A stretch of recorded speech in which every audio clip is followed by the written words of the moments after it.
પોલીસનો સપાટો ડિગ્રી વગર ડોક્ટર બનીને લોકોની જિંદગી સાથે ચેડા કરતા 7 બોગસ તબીબોને ઝડપી પાડ્યા છે। ગોડાદરા પોલીસ વિસ્તારની અંદર ચેકિંગ કરવામાં આવ્યું હતું। 34 તબીબોને તપાસવામાં આવ્યા હતા, જેમાંથી 7 બોગસ તબીબો મળી આવ્યા હતા। ઊંટ વૈદ પાસેથી દવા અને ઇન્જેક્શન મળી 1 લાખ રૂપિયાનો મુદ્દામાલ પોલીસે જપ્ત કર્યો છે। સુરતના અલગ અલગ 2 પોલીસ સ્ટેશનને મળી પોલીસે 11 જેટલા બોગસ તબીબોને ઝડપ્યા છે। समाचार मंजूरी वगरनी दुकानों पर तंत्रनी तवाय 12 दुकानों पर डिमोलिशननी कार्यवाही। गैलेक्सी सिनेमा पाछलना विस्तारमां मंजूरी वगर खड़की देवाई हती 12 दुकानों। महानगरपालिका द्वारा पोलीस साथे डिमोलिशन कार्यवाही हाथ धराई छे। वहेली सवारथी जामनगर महानगरपालिकानी एस्टेट विभागनी टीम डिमोलिशन माटे पहोंची। जामनगर महानगरपालिका द्वारा गैलेक्सी टॉकीज पाछळना विस्तारमां आवेली 12 જેટલી ગેરકાયદેસર દુકાનો છે તેને તોડી પાડવામાં આવી રહી છે। જે પ્રકારના દ્રશ્ય આપ જોઈ રહ્યા છો, વહેલી સવારથી જ અહીં મહાનગરપાલિકાના એસ્ટેટ વિભાગના અધિકારીઓ બુલડોઝર સાથે આવી પહોંચ્યા છે અને જે મંજૂરી વગરની ગેરકાયદેસર દુકાનો છે તે તોડવા ડિમોલેશન કાર્યવાહી છે તે હાથ ધરવામાં આવી છે।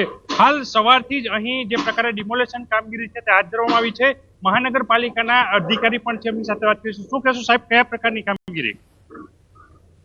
અત્યારે જે આપ જોઈ રહ્યા છો, 12 જેટલી દુકાનો અત્રે બનેલી હતી, જેની મહાનગરપાલિકાની કોઈ પણ જાતની મંજૂરી લેવામાં આવેલી ન હતી અને ટોટલી ગેરકાયદેસર હોવાના કારણે નિયમ અનુસારની તમામ પ્રક્રિયા પૂર્ણ કરી અને આજ રોજ આ બાંધકામ દૂર કરવાની કામગીરી મહાનગરપાલિકા દ્વારા હાથ ધરવામાં આવેલી છે। કેટલું બાંધકામ હતું અને કેટલા ચોરસ ફૂટમાં બાંધકામ કરવામાં આવ્યું હતું?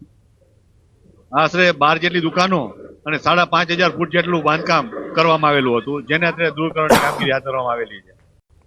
વાત કરવામાં આવી 5,500 ફૂટ છે તે 5,500 ફૂટમાં અહીં બાંધકામ કરવામાં આવ્યું। 12 જેટલી દુકાનો છે, કોઈ પણ જાતની મંજૂરી વગર બનાવવામાં આવી હતી, તેને તોડી પાડવા માટે પોલીસ સાથે મહાનગરપાલિકાએ ડિમોલેશન કામગીરી છે તે હાથ ધરી છે। કિંજલ કારસરિયા, ન્યૂઝ 18 ગુજરાતી, જામનગર। તો 3 દ્રશ્યો હવે આપણે બતાવી રહ્યા છે જે કાર્યવાહી કરવામાં આવી રહી છે। એક તરફ રસ્તાના દબાણને હટાવવામાં આવ્યા છે, બીજી તરફ 27 જેટલા દબાણો દૂર કરાયા છે અને 12 દુકાનોની પર કાર્યવાહી કરવામાં આવી છે। ગીર સોમનાથ, ભરૂચ અને જામનગરની અંદર 3 વિસ્તારની અંદર જેટલા પણ ગેરકાયદેસર બાંધકામ હતા, જે પણ ચિટરૂપ બાંધકામ હતા, તે તમામને ઉખાડી ફેંકવામાં આવ્યા છે। જે કોર્પોરેશનની ટીમ છે, સ્થાનિક તંત્ર જે કામ કરી રહ્યું હતું, તેની સાથે પોલીસનો કાફલો પણ ખડે પગે ત્યાં સજ્જ જોવા મળી રહ્યો છે। પીપળવા ગામે તંત્રનું બુલડોઝર ફરી વળ્યું। પીપળવા ગામના વાડી વિસ્તારના રસ્તાઓને પહોળા કરવાની કામગીરી હાથ ધરવામાં આવી। 1.5 કિલોમીટરના રસ્તા પરના દબાણો દૂર કરાયા। પીપળવા ગામેથી ગાગેથા ગામને જોડતા વાડી વિસ્તારના રસ્તા પર દબાણ હટાવો કામગીરી હાથ ધરવામાં આવી।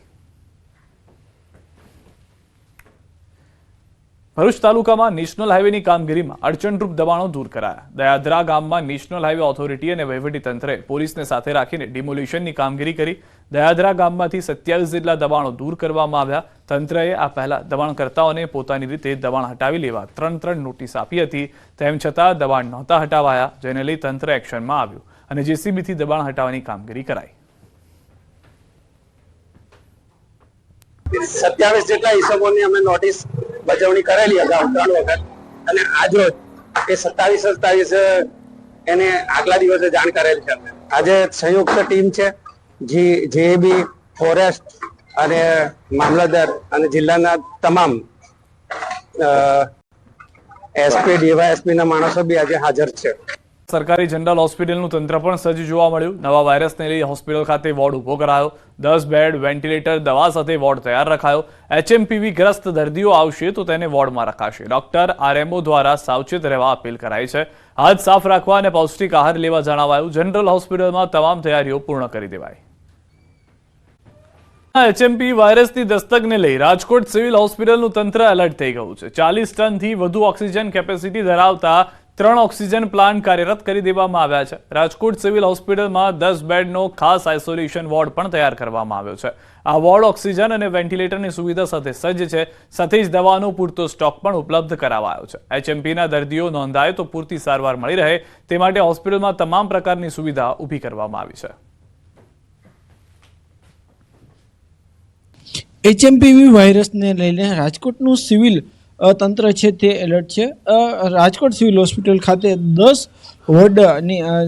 બેડની વોર્ડ છે તે કાર્યરત કરી દેવામાં આવ્યું છે। તો બીજી તરફ જે ઓક્સિજન પ્લાન્ટ છે તેમની પણ સંપૂર્ણ તૈયારી કરી દેવામાં આવી છે. જેટલા પણ પેશન્ટ અહીંયા આવે, કદાચ જે કોરોના જેવી કોઈ સ્થિતિ ઊભી થાય તો પણ તેને પહોંચી વળાય, ઓક્સિજનની કોઈ ઘટ ન સર્જાય એટલા માટે ઓક્સિજન પ્લાન્ટ છે તે પણ જે છે અત્યારે કાર્યરત કરી દેવામાં આવ્યા છે. ખાસ કરીને રાજકોટ સિવિલ હોસ્પિટલમાં કોરોના સમયે જે છે અલગ અલગ ઓક્સિજન પ્લાન્ટ જે વસાવવામાં આવ્યા હતા. 3 જેટલા ઓક્સિજન પ્લાન્ટ છે તે અત્યારે અહીંયા કાર્યરત છે. આ ઉપરાંત 40 ટન જેટલો ઓક્સિજન છે તે જે કહી શકાય કે તેમની સંગ્રહ કેપેસિટી પણ ધરાવે છે. ખાસ કરીને જે કદાચ કોઈ પરિસ્થિતિ વણસે છે તો તેને લઈને પણ આરોગ્ય વિભાગ છે તેમના દ્વારા તમામ તૈયારીઓ પણ જે શરૂ કરી દેવામાં આવી છે. અહીંયા જેટલા પણ પેશન્ટ આવે તેમને ઓક્સિજનની ઘટ ન સર્જાય તે માટેની એક વિશેષ વ્યવસ્થા કરાઈ હોવાનું પણ જાણવા મળી રહ્યું છે.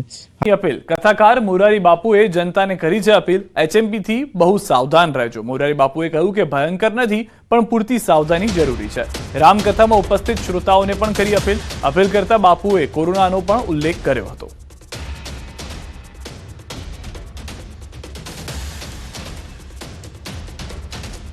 આ કોરોનાએ કેટલાને મારી નાખ્યા? નાના નાના જંતુ હતા ને, અને હવે નવું જંતુ આવ્યું છે. આજના અખબારમાં છે. મારી જનતાને પ્રાર્થના છે, સરકાર તો આગળ, હું પણ આપને વિનંતી કરું છું કે એનાથી બહુ સાવધાન રહેજો. હજી તો 2-3 કેસ જ મળ્યા છે અને એટલું બધું ભયંકર છે પણ નહીં, ડરવાની જરૂર નથી. પરંતુ બહુ બધાને યારે હાથ ન મેળવવા, ખાલી આમ કરવું, તારે મારે આકાશ પાતળ જેટલું છેટું છે. બોગસ તબીબોનો રાફડો ફાટ્યો, વધુ 4 બોગસ તબીબોની ધરપકડ થઈ. અલગ અલગ ક્લિનિક પર પોલીસની તપાસ, જિલ્લામાં આરોગ્ય વિભાગની ટીમને સાથે રાખીને કાર્યવાહી કરવામાં આવી. મેડિકલ ડિગ્રી વિના એલોપેથીની પ્રેક્ટિસ કરતા એલોપેથી દવાનો જથ્થો તેમજ મેડિકલ સાધન સામગ્રી સહિતનો મુદ્દામાલ જપ્ત કરવામાં આવ્યો. તમામ સામે કાયદેસરની કાર્યવાહી હાથ ધરાઈ છે. સુરત ભેસ્તાન પોલીસની પકડમાં ઉભેલા આ 4 વ્યક્તિઓ છે મુન્નાભાઈ MBBS. કારણ કે સુરત પોલીસે શ્રમિક વિસ્તારોમાં વગર ડિગ્રી અથવા તો બોગસ તબીબ બનીને લોકોના સ્વાસ્થ્ય સાથે છેડા કરતા હોય તેવા વ્યક્તિઓ વિરુદ્ધ એક અભિયાન શરૂ કર્યું છે, જેના ભાગરૂપે ભેસ્તાન પોલીસે ગઈકાલે તેમના વિસ્તારમાં 22 જેટલા ક્લિનિકો પર તપાસ કરી હતી, જેમાંથી 4 જેટલા મુન્નાભાઈ MBBS એટલે કે બોગસ તબીબો ઝડપાયા છે. વગર ડિગ્રીએ પ્રેક્ટિસ કરતા હતા. તમામ લોકોને જ્યારે જાણવાનો પ્રયાસ કર્યો ત્યારે 15 વર્ષથી લઈ 40 વર્ષ સુધીની આ લોકોની પ્રેક્ટિસ છે.